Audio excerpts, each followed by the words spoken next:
मसिनो मसिनो यता माथितिर आउँछ अनि मोटो दालहरू यतातिर बस्छ। यो चाहिँ यसरी केलाउन सकिन्छ। सो अलि मसिनो धुलो चाहिँ यता आउँछ अनि खाना मिल्ने साइजको यहाँ हुन्छ अनि यसलाई फेरि हामी त्यही पुरानै प्रोसेस गरेर फेरि दालहरू बनाउँछौँ। हाई साथीहरू, नमस्ते। म सरिता, स्वागत छ तपाईँहरूलाई मेरो आजको नयाँ ब्लगमा। आई होप सबैजना सन्चै आरामै हुनुहुन्छ होला। म पनि एकदम ठिक छु साथीहरू। गाइजहरू, यो केरा हामी केही समयमा खान्छौँ ल। कति दामी छ ल, हेर्नुहोस् त। वाउ, मम्मीले हाम्रो लागि राखिदिनु भएको हो अरे। 3वटा मात्रै राखिदिनु भएको रहेछ। यो चाहिँ अर्ग्यानिक केरा हो अरे साथीहरू। ल, एकदमै राम्रो देखिएको छ। एकैछिनमा खान्छौँ हामी।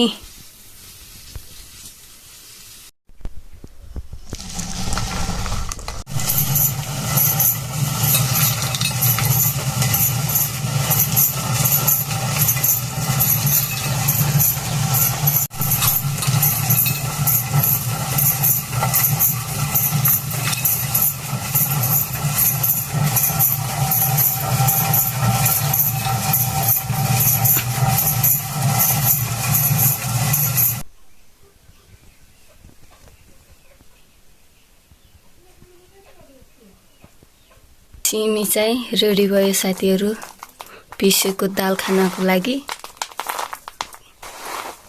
यो सिमी चाहिँ हामी पिसेर दलेर यसरी दालहरू बनाउँछौँ, देख्न सक्नुहुन्छ।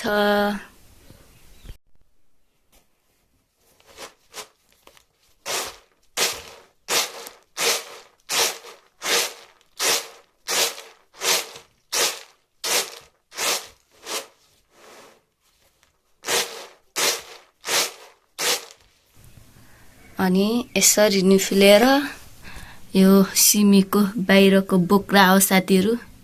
बोक्रालाई चाहिँ यसरी जान्छ, यसरी दलेको दालहरूको बोक्रा यसरी बाहिर निस्किन्छ। अनि त्यसपछि यो दालहरू एकदमै मजाको हुन्छ साथीहरू। अनि यसलाई अनि छिट्टो अनि सजिलै पकाउन पनि सकिन्छ। हामी चाहिँ केही सिमीहरू यसरी दलेर बनाउँछौँ र केही बाँकी सिङलै राख्छौँ। हेर्नुहोस् त, यस्तो मजाको भइसक्यो।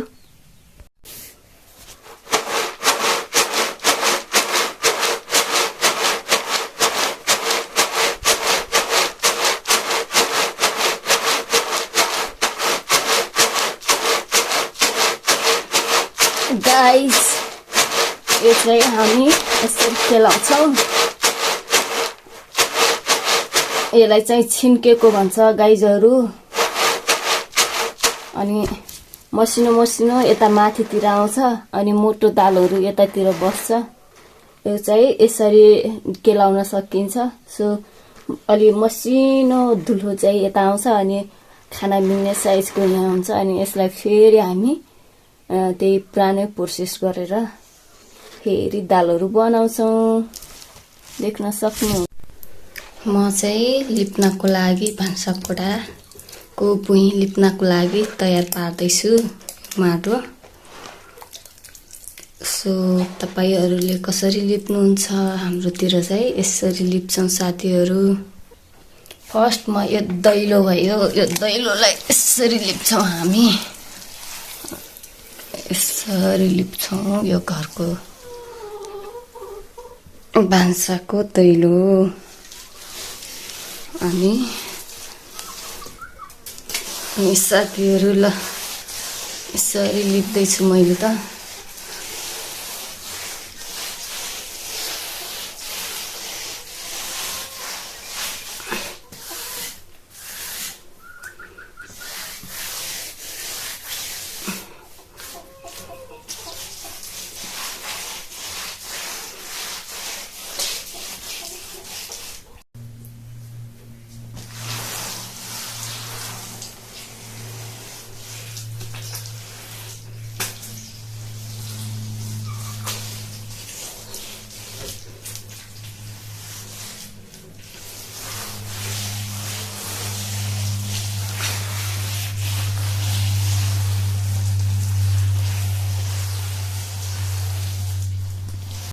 गाइजहरू ल हेर्नुहोस्, मैले अघि लिप्दै गरेको अहिले चाहिँ फाइनल लुक यो हो।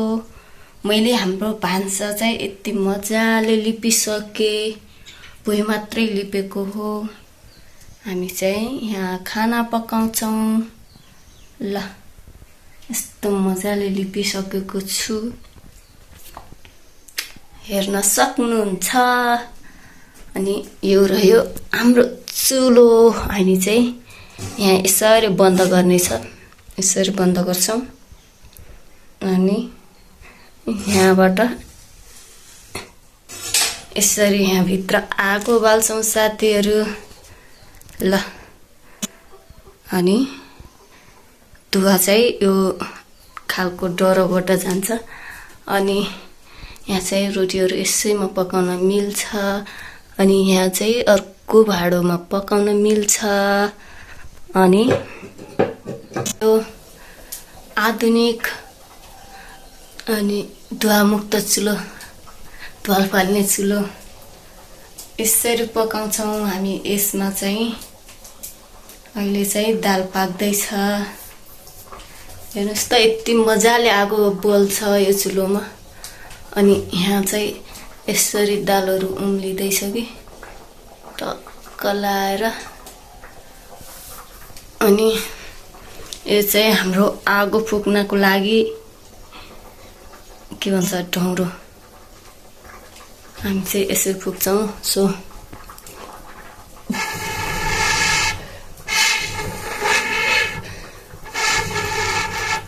यो चाहिँ यसरी आगो फुक्ने ढौँडो। अनि त्यसपछि यो चाहिँ भान्सामा तातो भाँडाहरू समात्नका लागि प्रयोग गरिने यो चाहिँ चिम्टा, तातो भाँडाहरू यसरी च्याप्नका लागि चिम्टा भन्छौँ। अनि अर्को पनि छ हाम्रोमा, यो घर लिप्ने बेलामा अलिक माटो माटो भएको छ। यो चाहिँ सानो सुनेसा छ कि यसरी समाएर कडक लाएर समात्ने हो। यो चाहिँ देख्न सक्नुहुन्छ। हाम्रो भान्सामा चाहिँ आधुनिक धुवा फाल्ने चुलो यसरी पाक्छ। हेर्नुहोस्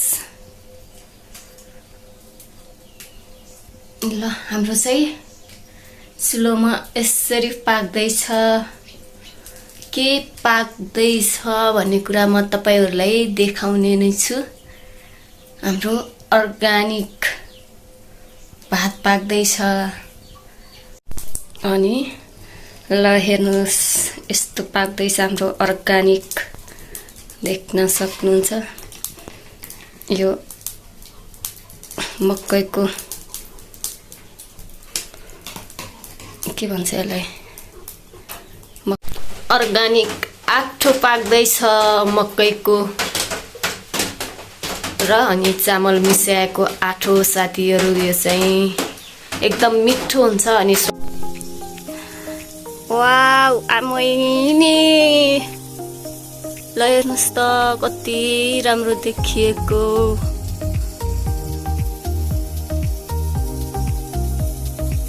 अन्त साथीहरू यति राम्रो भ्यू आफ्नै घरबाट देखेपछि घुम्न के लैजानु।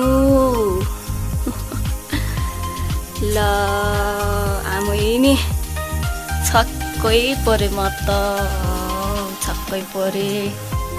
यस्तो हेर्नुहोस् त कति राम्रो ब्युटिफुल भ्यू देखेको छ। ल ल ल वाउ कति राम्रो हो।